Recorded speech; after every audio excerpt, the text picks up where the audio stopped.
तो एक चीज है, जब हम लोग एक्यूट डिजीज को हम लोगों ने जब समझा, तो उसके बाद में ये देखना होगा कि एक्यूट डिजीज जो है वो जब स्थायी रूप लेने लगता है, एक्यूट का मतलब ये हम लोगों ने ये देखा था कि कुछ समय तक रहता है फिर चला जाता है। माने कि इसमें एक इलास्टिसिटी होती है। देखिए वह अब जैसे आपने रबर को खींचा, तो रबर खींचने के बाद में जब छोड़ दीजिएगा तो अपने आप हो जाएगा। लेकिन उसी रबर को अगर आप खींचे रहिए बहुत दिन तक, जैसे कि आपके कपड़े अंदर कुछ ऐसे कपड़े होते हैं जिसमें इलास्टिक लगे होते हैं, अब वो पहनते पहनते पहनते क्या हो जाता है कि वो लूज हो जाता है, इलास्टिसिटी लूज कर जाता है।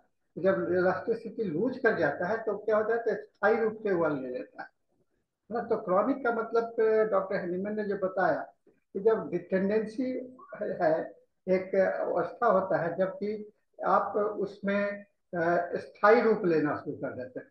अब आपके शरीर में कोई दूसरा एनर्जी या दूसरा फोर्स या दूसरा रोग कब स्थायी लेगा? जब आप बार बार लड़ते लड़ते थक जाइएगा, तो थकने के कारण क्या होगा, आपकी भी कमजोरी हो जाएगी और आप एक समझौता कर बैठिएगा, यानी कि आपका भी उसके साथ में एक लगाव हो जाता है। तो क्रॉनिक डिजीज वास्तव में हम लोग जब देखते हैं तो क्रॉनिक डिजीज का जो शुरुआत होता है जब आप धीरे धीरे सरेंडर करने लगते हैं, आप उसमें समर्पण करना शुरू कर देते हैं और एक समझौता पर आने का कोशिश करते हैं।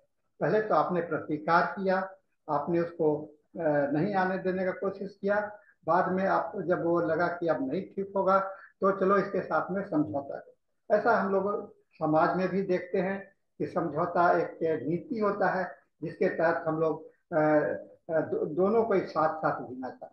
लेकिन जब समझौता होता है तो निश्चित रूप से आपका कहीं ना कहीं पर दबाव बना रहता है, यानी कि उस समझौता के कारण आपको कष्ट मन में तो बना ही रहेगा और वह कष्ट जो होता है तो आपको क्रॉनिक डिजीज होता है ना। क्रॉनिक ले लेता है, आपका स्थायी हो गया, माने साथ साथ रहेगा ही, जिंदगी भर साथ साथ आपके साथ में चलेगा। तो इसे कहा जाता है कि डिजीज, रोग जो कि स्थायी रूप से आपके शरीर में रहने के लिए आ गया और आप उसके साथ में थोड़ा बहुत एडजस्ट कर लिए, तो आप उसके साथ में आप जीना सीखना शुरू कर दिए, तो वह क्रॉनिसिटी का रूप ले ली। लेकिन इसके बावजूद कि वह कष्ट बना हुआ है, तो उस कष्ट के कारण आप चाहते हैं कि उसको एक उसे छुटकारा पाए, तो बार बार छुटकारा पाने की बात तो हमेशा होगी। जैसे मैं एक उदाहरण देना चाहता हूँ अपने भारतवर्ष के विषय में। जैसे हम लोगों का एक कश्मीर है और कश्मीर का के विषय में आप जानते होंगे कि कश्मीर को पाकिस्तान ने ऑक्युपाइड कर लिया। जब जो लड़ाई हुआ, संघर्ष हुआ, तो वहां पर कुछ क्षेत्र जो है सो पाकिस्तान ने ले लिया और उसको कहते हैं कि वो पाकिस्तान ऑक्युपाइड कश्मीर है।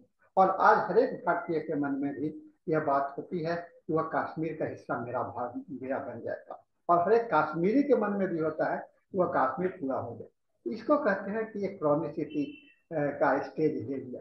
तो कहा जाता है कि क्रॉनिक डिजीज तो ठीक नहीं होता है, आपके साथ में समझौता हो गया, लेकिन कब तक यह समझौता कब तक चलेगा? तब तक कि आपके मन में यह बना रहेगा, एक मन में एक गांठ बना रहेगा कि मुझे इसमें कष्ट है, मेरे को इससे मेरा छीना गया है ना। इसको कष्ट को कहते हैं हम लोग क्रॉनिसिटी। लेकिन जैसे ही आप उससे छुटकारा पाने का उपाय करने लगते हैं, छुटकारा पाने का उपाय करने लगते हैं, तो आप भी कुछ कुछ आंतरिक रूप से एक रणनीति बनाते हैं कि कैसे हम उससे, वो भी रणनीति बनाता है कि कैसे हम इस पर बने रहे। तो दोनों एक दूसरे के प्रति में दबदबा बनाए रखने का कोशिश करता है। रोग भी आपके ऊपर में दबदबा बनाए रखने का कोशिश करेगा और आप भी रोग को भगाने के लिए एक दबदबा, यानी कि रिलेशनशिप, तो रोग और इसके बीच में रिलेशनशिप सामान्य नहीं होगा और उस सामान्य नहीं होने के कारण आपके मन में जो कष्ट उत्पन्न होता रहेगा, आपके शरीर पर जो कष्ट उत्पन्न होता रहेगा, वह आपका वह जो है सो आपका क्रॉनिक डिजीज का रिफ्लेक्शन आपके ऊपर में आपके अंदर में जो चल रहे सेंसेशन, भावना का परिवर्तन आपको होगा, वह उसका पिक्चर होगा, उसका तस्वीर नजर आएगा। इसलिए क्रॉनिक डिजीज जब देखने के समय में सिर्फ यह नहीं देखना चाहिए कि हमें उसके लक्षण क्या आ रहे हैं, लक्षण के साथ में रोगी किस प्रकार समझौता कर, है ना, किस प्रकार। अब जैसे बहुत सारे रोगी आते हैं जोड़ों के दर्द के, अब मैं उनको कहता हूँ कि आपको तो दवा छोड़नी पड़ेगी, आपको दर्द से, वो उनको मेन कष्ट क्या है, प्रॉब्लम क्या है रोगी का, उनका दर्द है ना। अब वो दर्द से ज्यादा है, तो दर्द पर उनका दिमाग अटका हुआ है ना, दर्द पर दिमाग उठका हुआ, ये नहीं उठका हुआ है कि वो बीमारी कहाँ है, वो दर्द पर बीमारी अटका हुआ। अब हम उस रोगी को समझाते हैं कि देखो जब तक मैं इस तुम्हारा ये कार्य, तो बात तो समझते हैं कि जब तक ये मेरा कार्य नहीं जाएगा तब तक ये मेरा दर्द नहीं जाएगा, लेकिन दर्द के साथ में उनका टॉलरेंस नहीं बन रहा है। अब आप उसको कहोगे कि दवा छोड़ दो तो वो छोड़ते नहीं है, और आप छुड़ाने का कोशिश करते हैं तो उसमें वो टिक नहीं पाते। लेकिन जो रोगी को आप जब आप ट्रीटमेंट शुरू करते हैं उस सेंसेशन और उसके टॉलरेंस कैपेसिटी, इसलिए क्रॉनिक डिजीज में जब कॉन्स्टिट्यूशन की बात करते हैं तो बहुत महत्वपूर्ण हो जाता है, और बहुत महत्वपूर्ण हो जाता है।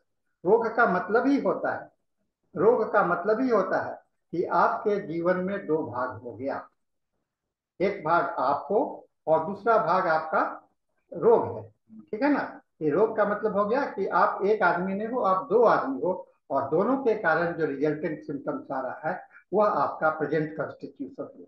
एक आपका ओरिजिनल कॉन्स्टिट्यूशन है जिसके सहारे आप स्थिर हो, आप टिके हुए हो मैदान में, और एक है वैसा कमजोर हिस्सा जिसके सहारे आपने समर्पित कर दिया। तो आपके अंदर में दो शक्ति है, एक शक्ति जो स्ट्रांग है ना, जो कि चेंज नहीं हुआ। तो कुछ लक्षण ऐसे होते हैं क्रॉनिक डिजीज में जो कि चेंज नहीं होते, यानी कि रोग होने के पहले भी वही व्यवस्था था, और आज रोग हो जाने के बाद भी वह व्यवस्था हो गया। कुछ लक्षण ऐसे होते हैं जो कि रोग होने के पहले वह नहीं था, लेकिन अब रोग होने के बाद में वो हो गया। जैसे मैं एक उदाहरण देता हूँ, एक बच्चा है और वो बड़ा हो गया, और बचपन से हमेशा आदत बनी रही कि मीठा खाने का, रोग हो गया तो कोई डिजीज के अंदर में आ गया, तो आ जाने के बाद में क्या हुआ, उसकी इच्छा बरकरार रही। वह डायबिटिक से पीड़ित है, लेकिन वह डायबिटीज के कारण ये चीनी खाने की इच्छा उसकी गई नहीं, वह स्ट्रांग है, उसका मेंटल पावर वहां पर स्ट्रांग है कि मुझे डिजायर पर स्वीट्स चाहिए, मीठा चाहिए ही चाहिए, ये उसका स्ट्रांग मेंटल पावर हो गया, ठीक है ना। इस बात को समझ गए, ये एक उसका शक्ति हो गया। जो इसका कॉन्स्टिट्यूशनल सिम्टम्स होते हैं वह स्ट्रेंथ ऑफ पेशेंट को दर्शाता है। दूसरा उसका कमजोर पार्ट है, तो कमजोर को लेकर के क्या कीजिएगा, कमजोर तो समझौता, तो लेकिन उसका भी महत्व इसलिए होता है, वह किस कारण, जैसे कि आप पहले मीठा खाते थे, अब मीठा खाना पसंद नहीं है, क्यों, क्योंकि आपने रोग के साथ समझौता कर लिया। रोग ने कहा मीठा मत खाओ, मैं शरीर में तुम्हारे मीठा इकट्ठा किए रखूंगा, तो उसकी बात मान करके आपने कहा कि चलो मैं मीठा नहीं खाता। तो कुछ लोग को देखिएगा, रोगी आपके पास में डायबिटीज के आएंगे तो वो कहेंगे कि सर मुझे मीठा खाने का इतना तीव्र इच्छा होता है, लेकिन डॉक्टर मना करता है, फिर भी हम चोरी करके थोड़ा बहुत खा ही लेते हैं, है कि नहीं, फिर भी खा लेते हैं। कुछ लोग ये कहते नहीं, डरते हैं अगर खाएंगे तो मेरा बढ़ जाएगा, और वह धीरे धीरे धीरे वह ये हो जाता है। तो ये स्ट्रॉन्ग मेंटल सिम्टम्स के रूप में, कॉन्स्टिट्यूशन के रूप में दिखलाई पड़ता है। ये क्रॉनिक डिजीज का सबसे बड़ा प्रमाण ये होता है कि उसके अंदर में, और उसको इलाज करने के लिए सबसे अच्छा जरूरी होता है कि हमको उसके वर्तमान स्थिति को देखिए, उसके कॉन्स्टिट्यूशनल पावर को देखिए, उसके अंदर में चेंज्ड फैक्टर्स को देखिए, और चेंज फैक्टर्स में कितना कॉम्प्रोमाइज हुआ, कितना आप उसको वापस ला सकते हो, तब वो हो सकता है। क्योंकि आपके अंदर में, रोगी के अंदर में हथियार क्या है और शक्ति क्या है, उसका ओरिजिनल पावर। उस ओरिजिनल पावर का कुछ पावर उसका घट गया है, उसको रिस्टोर करने के लिए आपको वापस लाना है। तो पहले तो अपनी अपनी शक्ति जो पहले है उसको बरकरार रखें, है ना, उसके साथ में आप उसके अंदर में परिवर्तन लाने का कोशिश कीजिए। तो डिजीज कहते हैं, disease is a state, chronic disease एक ऐसा अवस्था है जिसके अंदर में आपके शरीर में, इसको मैग्नेटिक फोर्स भी लोग कहते हैं, वह आपके अंदर में स्थायी रूप से बना हुआ है, और आपके जो सामान्य प्रक्रिया है, कार्यक्रम है, जीवन का फिजियोलॉजी है, फंक्शंस है, उसको डिस्ट्रॉय कर उसमें परिवर्तित करने का प्रयास करता रहता है, और आप हमेशा उसके साथ में struggle. So it is a constant struggling part for the life. निरंतर संघर्ष का जीवन होता है। और क्रॉनिक डिजीज क्या हो गया? निरंतर संघर्ष का जीवन हो गया, हमेशा संघर्षरत रहने का जीवन को हम लोग क्रॉनिक डिजीज के रूप में मैंने ऐसा देखा। मैं सामान्य भाषा में आपको समझाने का कोशिश इसलिए कर रहा हूँ कि जब तक इस भाषा में आप समझोगे नहीं तो आप किताब की भाषा को समझने में दिक्कत दिक्कत बनी रहेगी। अब क्रॉनिक डिजीज कैसे आते हैं, कितने प्रकार के होते हैं, ये अलग सवाल है। लेकिन पहला सवाल तो है कि क्रॉनिक डिजीज होता क्यों है कि नहीं? पहला सवाल क्या है? आज हम जो उत्तर देने के लिए आपके पास में बैठा हूँ, वह क्रॉनिक डिजीज होता है। कैसे आता है ये तो बात की बात है, कैसे जाएगा ये बात की बात है, लेकिन कैसे होता है ये क्या है, पहले आप समझोगे तभी तो जानोगे कि कैसे आता है, तब उसके बाद में अध्ययन करते हो। ठीक है ना? तो ये क्रॉनिक डिजीज के लिए हम लोगों को मन में धारणा बनानी चाहिए कि ये क्रॉनिक डिजीज जो है, तो it is a compromised state, compromised state either with compulsion, या तो दबाव में, या समझौता में, या आत्मसमर्पण करके। मनुष्य का रणनीति क्या होता है? मनुष्य जीने के लिए तीन तरीका अपनाता है। एक तो है कि लड़ता है, आपके जो भी दिक्कत होगा उसके लिए आप लड़ोगे। दूसरा है कि आप उससे समझौता करोगे। और तीसरा, भाग जाओगे। ये तो तीन तरीका है, तीन रणनीति होती है। तो इसमें आप किस स्टेट में हो? आप लड़ने वाली स्थिति में हो, समझौता वाली स्थिति में, या भागने वाली स्थिति में?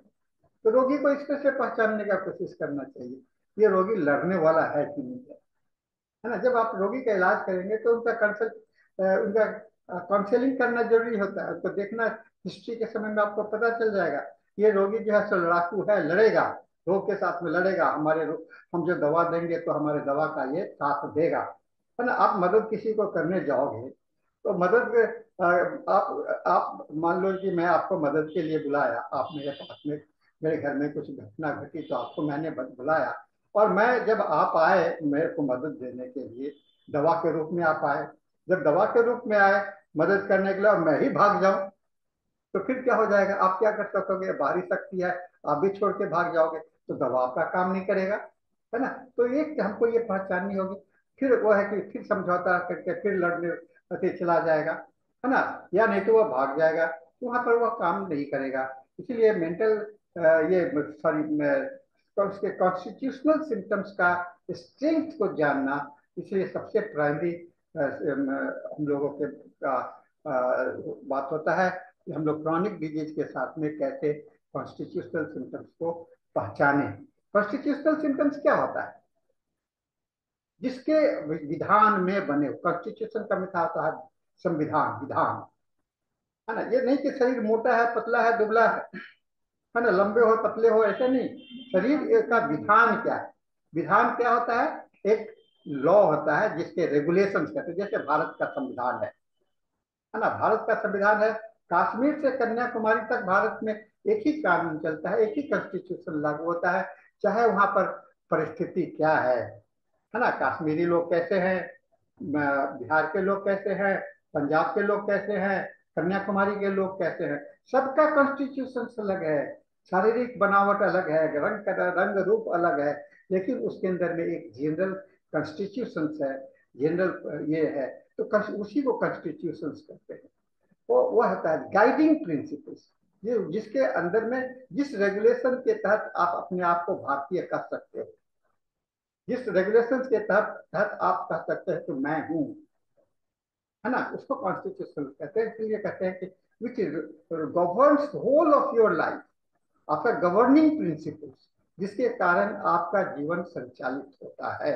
ये खोजना बड़ा कठिन नहीं है, ये खोजना बहुत कठिन नहीं है, बहुत आसान है।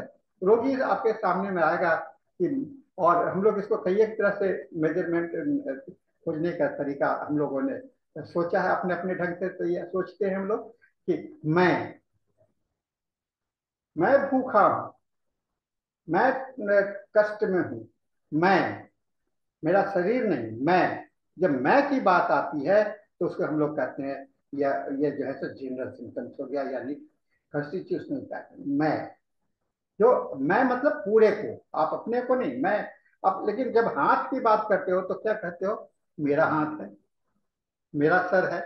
तो मैं कहूंगा कि ये मेरा मोबाइल है। तो मोबाइल और आपके हाथ में क्या अंतर हुआ? आपका बिलोंगिंग हो गया ना। आपका आपका कपड़ा है तो आपका क्या है? ये कपड़ा आपका बिलोंगिंग है। आपके साथ आपने उसको रखा है। ये सर जन्म के साथ में आया है, ये बाजार में खरीद करके लाए हो, लेकिन हो तो तुम्हारा अंग ही ना, तुम्हारे अंदर अधीन में ही है ना। तो ये है। और मैं से रिलेटेड जो सिम्टम्स होगा वह आपको जनरल सिम्टम्स होगा। इसलिए कॉन्स्टिट्यूशनल पैटर्न में हम मैं का अधिकार, मैं का।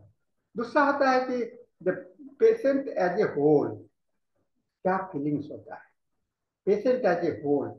माने कई एक जगह पर लक्षण होंगे, उस लक्षण में समानता क्या होगा, उन लक्षणों में समानता क्या होगा। जैसे कि मान लो कि आपको गर्मी लगती है, जैसे हम लोग हॉट एंड कोल्ड की बात करते हैं, तो अब अगर हॉट रेमेडीज है तो क्या होगा कि सभी जगह गर्मी लगता है, पेट में भी गर्मी लगता है, सभी जगह गर्म से बर्दाश्त नहीं होता है। लेकिन उसको हमेशा ठंडा चाहिए, ठंडा चाहिए, ठंडा चाहिए। तो क्या कहा जनरल ये जो है सो पेशेंट जो है तो हॉट पेशेंट है। उसी तरह से जब कोल्ड को कहते हैं तो उसको जरा सा भी ठंड नहीं बर्दाश्त होता है, थोड़ा सा भी मौसम का ठंडापन आता है तो कष्ट बढ़ने लगता है, और उसे हमेशा गर्मी चाहिए। तो कोल्ड कोल्ड ब्लडेड एनिमल होता है, animal warm blooded, hot hot patient और कोल्ड पेशेंट में हम लोगों ने डाला। ये एक मैंने एक उदाहरण दिया, ऐसा मत मान लो कि खाली दो ही होता है। ये एक दृष्टिकोण मैंने आपके, इसी तरह से आप कई एक दृष्टिकोण इसमें ला सकते हो। तो ये जो लाए आपने, तो ये ला करके आपने उस देखा कि लेकिन इस कॉन्स्टिट्यूशन में कभी कभी इस जनरल सिम्टम्स में इस एक जो सभी जगह पर हॉट जैसा महसूस हो रहा है, इसमें एक बात कभी नजर आता है, अरे सभी जगह तो एक है, लेकिन मेरा हाथ का या सर का दर्द जो है तो गर्म से मैं ये सारा शरीर को ठंडा से आराम मिलता है, लेकिन ये जो है सो गर्म चाहिए, ये गर्म चाहिए। ये क्या हुआ? इसका अपोजिट हो गया ना जनरल से। ये आपके कॉन्स्टिट्यूशन से अपोजिट है, यानी कि ये कैप्चर्ड भाग है आपका, वह बीमार का अंग है, और उसको कहते हैं कैरेक्टरिस्टिक्स, है ना। जो कि जो ऐसा पर्टिकुलर सिम्टम्स को उसको कहते हैं जो कि जो विशेष स्थान पर हो, किसी एक स्थान पर हो, लेकिन वह जनरल के विपरीत हो, जनरल के विपरीत हो। माथा का दर्द दबाने से अच्छा लगता है, पेट का दर्द दबाने से अच्छा लगता है, पैर का दर्द दबाने से अच्छा लगता है। तो ये दबाना तो आपका जनरल सिम्टम्स हो गया, लेकिन माथा का दर्द दबाने से बढ़ जाता है, ये क्या हुआ? अपोजिट। तो हम जब लक्षण लेते हैं तो पेशेंट से जब केस टेकिंग करते हैं तो हम लोग उसका सभी जगह कर लेते हैं और हर एक जगह का मॉडलिटी लेते हैं।